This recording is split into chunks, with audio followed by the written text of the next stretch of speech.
for the Kings tonight, I'd say, against the Nuggets in Denver. Yeah. Nice enough to join us, and he's always very generous with his time.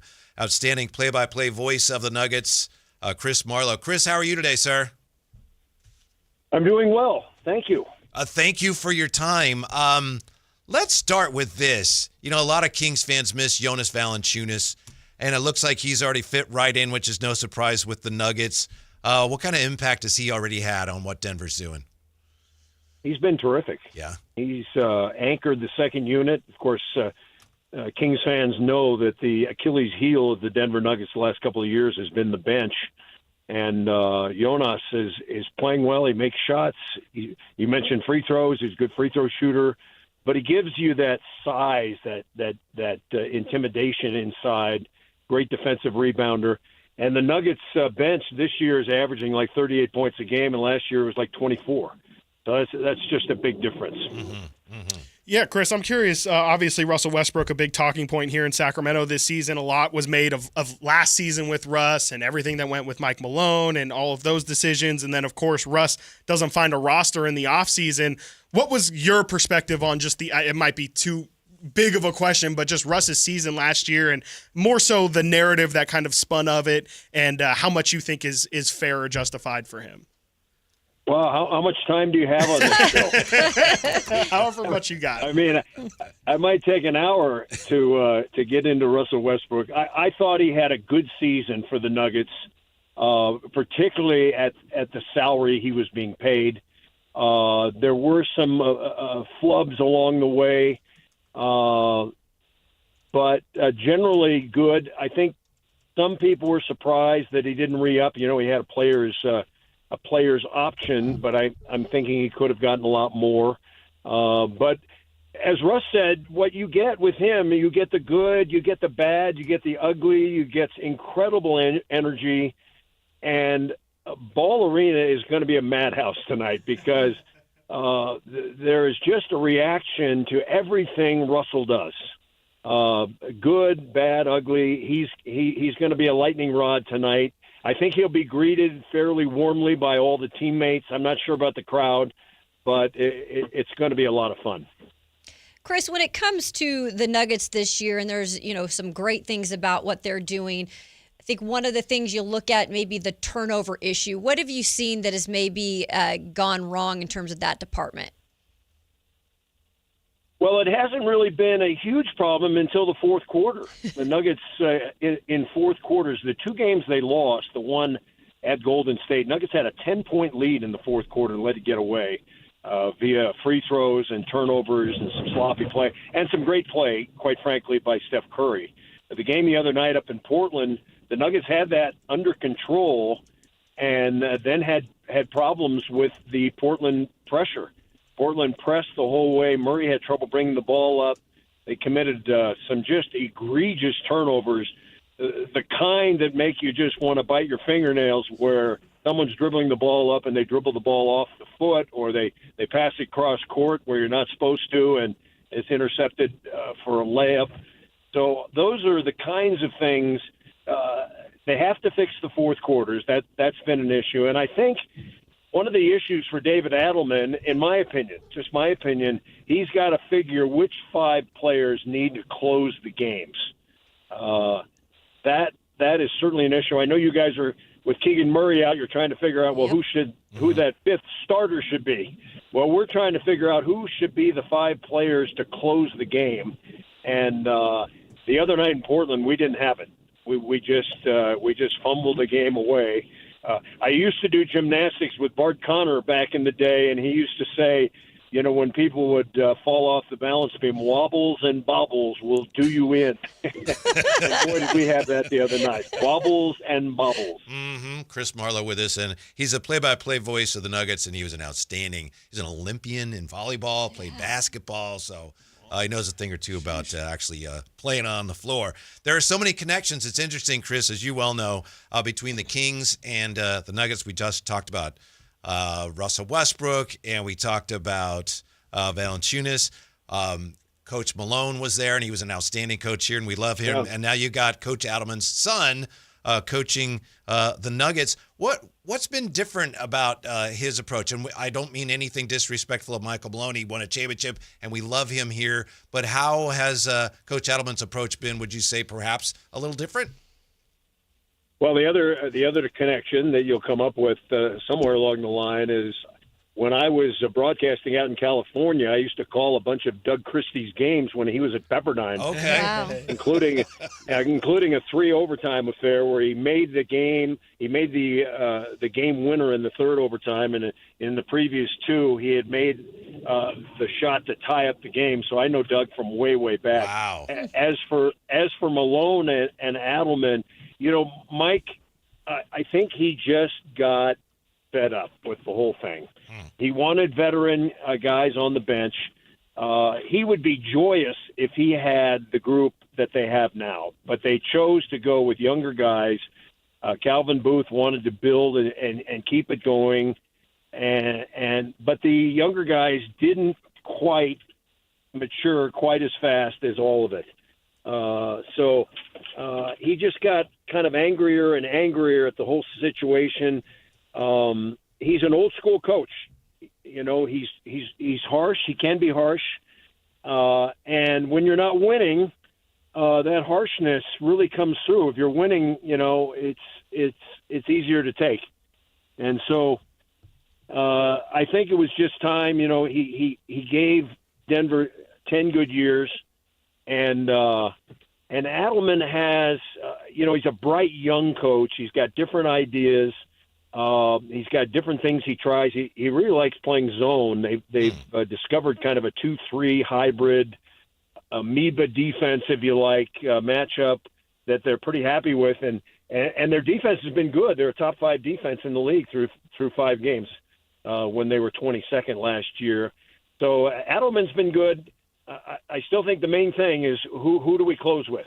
Who are the 5 on that? Jokic, Gordon, and who's the other guy that's always in there? Well, they have to figure out the 4th and 5th guys in there, and hopefully they'll be able to do that soon.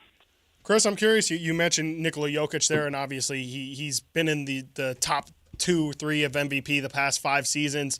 Just at this point in his career, what is he really looking to get better at? I mean, he's a guy who shoots the ball, can shoot at 40% from 3, pass, can get 10 assists, can get you all the rebounds.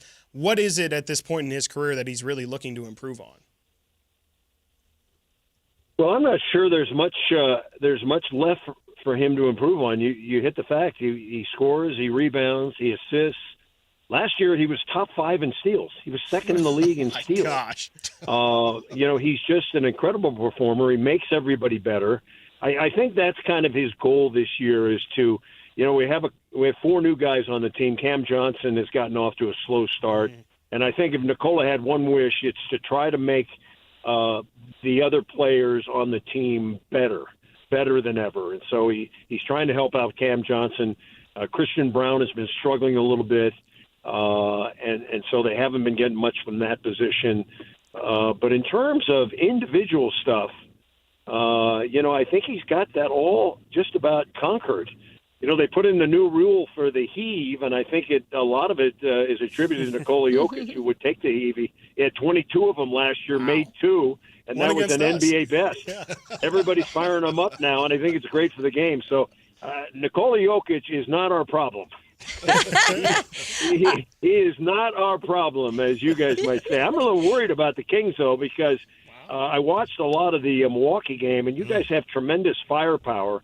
Maybe the defense is kind of leaky, but boy, you guys can score the basketball. So I'm expecting a high tempo game tonight. On that note, Chris, what has surprised you maybe the most about pieces that don't really necessarily fit together, but when they, are firing on all cylinders, they look good? Well, you've got a lot of scorers. You've just got a lot of scorers and a lot of guys that can put the ball in the basket, and that's always an issue. If the Nuggets do have some kind of an issue. People are saying it's with athleticism. So you're a team that kind of gets up and gets down fast. I always think that Domantas Sabonis, I always give him credit because he's the only player in the league man enough to take on Jokic one-on-one. Usually when Jokic plays, there's 1, 2, 3, 4 guys guarding him, but I like the way Sabonis takes up the challenge, and that's always a good one. So even though the Nuggets have had good success, I think they won all 4 against the Kings last year, but they were fairly close. I'm expecting a good one tonight, and I think it's going to be high scoring. There's a lot of scoring tonight. Chris, thank you so much for your time. We always appreciate it. Have a good call. We hope to talk to you again soon. My pleasure. Thanks, guys. Huh.